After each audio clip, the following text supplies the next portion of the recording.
Wow naman! Kompleto tayo. Nandiyan din siyempre ang Department of Social Welfare and Development. Yan! At kasama rin natin ang mga iba't ibang barangay! Mula Luzon, Visayas, At Mindanao! ilang sandali na lang, Paulo! Ang DOLE, kasama din natin, Department of Labor and Employment. Nandyan din ang mga kaibigan natin mula sa Department of Justice! You know! Department of Agrarian Reform. Nandyan din ang ARTA or Anti-Red Tape Authority! Department of Foreign Affairs. Kasama rin natin. Nandyan din ang Department of Transportation! At kasama rin po natin ngayon ang ating Congressman Sandro Marcos! At kasama rin ang ating mga iba't ibang congressman at ating mga senador! Batiin din natin ang mga kaibigan natin mula sa Climate Change Commission. Yes! Yes! Talagang whole of government ito, no? Mula Senado, Kongreso, ang ating mga cabinet secretaries. All of government. Natin ang ating Zoom. Grabe kayo mga kababayan. Grabe, punong-puno At ang talaga ating mga tayo kaibigan ngayon. nandito. Mula sa DTI. Ayun o! Department of Trade and Industry! Maya-maya po. Ang mga barangay officials natin nandyan sa gitna. Taas ang inyong mga watawat. Ang sangguniang kabataan. Grabe naman. Mataas pa rin ang energy ng mga kaibigan natin dito. Maraming salamat po. Mula umaga, hapon, ngayon gabi na, nandiyan pa rin kayo. And syempre, Paulo, pasalamatan natin yung mga galing pa sa napakalalayong lugar. Tama ka dyan, hindi lang NCR, pati mga kalagwing probinsya. Shoutout po sa Malolos, Bulacan! Grabe.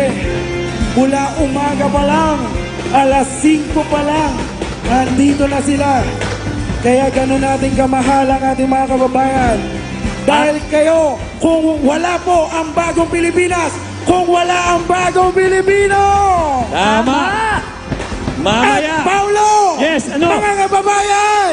Eto na.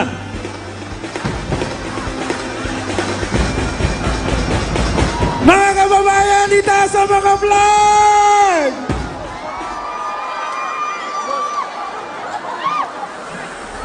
Republika ng Pilipinas! President Ferdinand R. Marcos Jr. Kasama ang unang ginang Luis Araneta Marcos.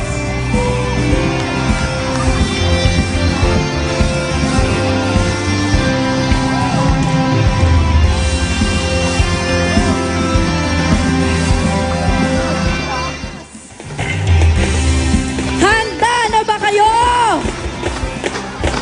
Malakas. Pero alam ko, live na live po tayo. Itaas natin ang ating mga watawat. Muli, handa na ba kayo para sa isang bagong Pilipinas?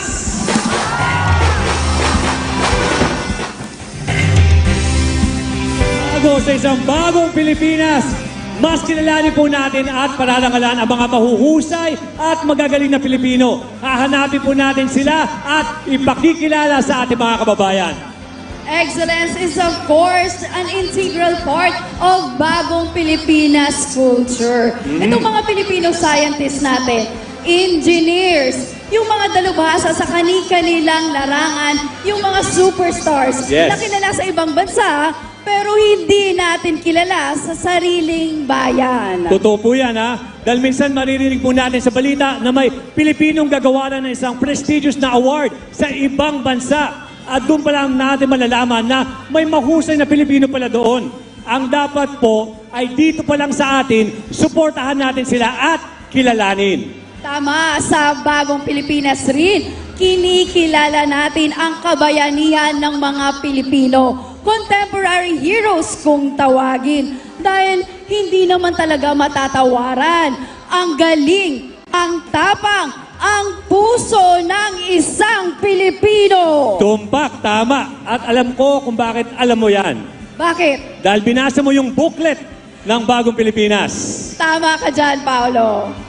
Mga kababayan, tingnan po natin ang ating mga LED na tore. Ayan po, yung mga towers po natin. Pakiscan lamang po ang QR code na yan so you can learn more about Bagong Pilipinas, kung ano ba ang kanyang konsepto, ang ideology, vision, at syempre pati ang call to action para maintindihan natin. Yes, sama ka dyan, Paolo. And actually, binasa ko yung booklet, no?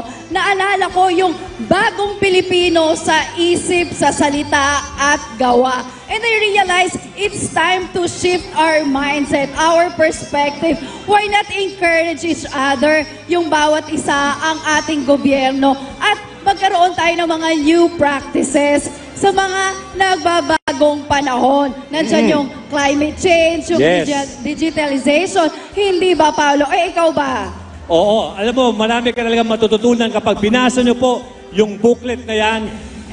Meron mga detalye dyan na mas maiintindihan nyo. Ano nga ba ang ibig sabihin ng isang Bagong Pilipinas at ano ang maaaring maasahan mula sa ating gobyerno. Ay, may update pala tayo. Kararating lang lamang po, 400,000 na po ang bilang ng mga tao dito. Kaway-kaway! Iwagayway ang watawat! 400,000 ang bilang as of 6:15 kanina. Talaga namang lahat tayo ay nakikiisa para sa Bagong Pilipinas. Alam mo, napakasarap talagang maging isang Pilipino. Walang kapalit sa pakiramdam yung may pagsigawan mo sa lahat na ako ay Pilipino. Taas noo kahit kanino.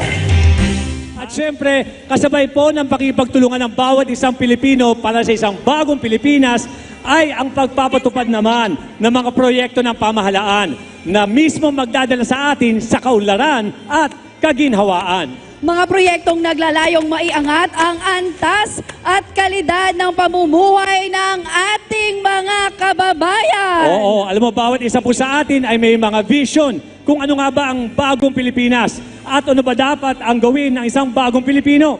Kaya tingnan po natin ang mga LED wall natin. Hindi ko nababasa pero kasama natin si Gab. Gab Baniked, where are you? Hello, good evening, Ayun. Paolo and Meiji. Hi Gab, kamusta ka dyan? Yes, nandito pa rin ako sa grounds ng Quirino Grandstand kung saan simula umaga hanggang ngayong gabi parang hindi kumukonte ang mga dami ng mga tao dito sa grandstand. Actually, lahat ng sectors well represented.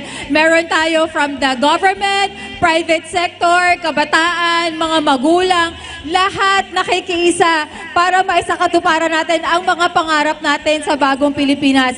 At ito nga, may nakausap tayo kanina na isa sa mga nakikilahok dito sa ating bagong Pilipinas Kick-Off Rally. Kasama natin ngayon si Sir Vic. Sir Vic? Ayan. Sir Vic, nabasa po natin yung mga messages sa LED wall, no? Bahusay sa kanyang larangan. Meron pang handa sa hamon ng climate change. Pero ikaw, sir, ano po ang pinaka napupusuan mong message sa ating bagong Pilipinas? Mabuhay. Ang bagong Pilipino para sa akin ay maalaga sa kalusugan. Sapagkat kung malusog ang bawat isa, mas may lakas tayong sumuporta at makilahok sa mga programa at proyekto ng gobyerno tungo sa bagong Pilipinas. Ayan, maraming salamat po, Sir Vic. At yan po si Sir Vic na isang bagong Pilipino sa bagong Pilipinas. Paolo and Meiji.